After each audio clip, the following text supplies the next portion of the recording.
If hard work alone guaranteed success, life would feel very different after your exams end. In school, hard work worked. Study more hours, follow instructions, complete what was assigned. Results came. Then something changed. After class 10, after class 12, after college, you worked harder, but outcomes became unpredictable. Effort increased, confidence dropped, and quietly you started wondering if something was wrong with you. After watching students move from structured exams into higher education and early careers, one pattern shows up again and again. Hard work doesn't stop mattering, but it stops being enough. Hard work works only in clear systems. After a point, life shifts to unclear systems. And most students are never trained for that shift. This is where most people get stuck. In school, the rules are simple. Syllabus is fixed. Questions are predictable. Effort maps directly to marks the system rewards obedience and consistency. But after class 10, class 12, or college, the system quietly changes. Syllabus becomes undefined. Expectations become vague. Success depends on judgment, not instructions. Effort alone is not enough. You can work very hard on the wrong things. You can study for long hours without clarity. You can follow advice that no longer applies. And because the system is unclear, results feel random. This is why people say, I'm working harder than before, but moving slower. Top performers understand this transition early. They don't just increase effort. They change how they decide where effort goes. They ask different questions. What matters most now? What has the highest leverage? What is worth ignoring?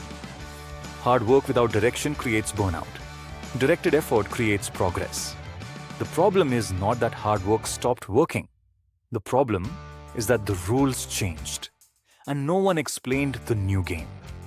Once you understand this shift, frustration turns into clarity. Here's how to adapt when hard work alone is no longer enough. Step 1. Stop measuring effort. Start measuring impact. Hours don't matter anymore. Outcomes do. Ask, what did this effort actually move forward? Step 2. Choose fewer battles. Trying to do everything well is a fast way to do nothing meaningfully. Select priorities deliberately. Step 3. Learn to think before you work. Planning is not laziness. It's intelligence applied to effort.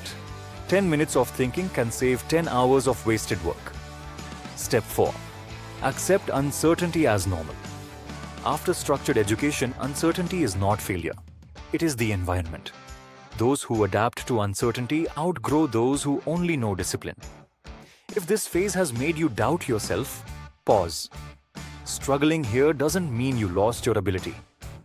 It means you outgrew a system that once made things simple. When you combine hard work with direction, effort feels lighter. Progress feels visible. Decisions feel clearer. Not because life became easier, but because you learned how to operate in a more complex world. If you're serious about becoming a future-ready student, not just scoring better, but thinking clearer, then this isn't a one-time video. This is a series on future-ready student intelligence. Each episode is designed to sharpen how you study, how you decide, and how you respond under pressure when it actually matters. So subscribe, not for motivation, but for decision-changing clarity, the kind that quietly upgrades your thinking and stays with you long after the exam is over.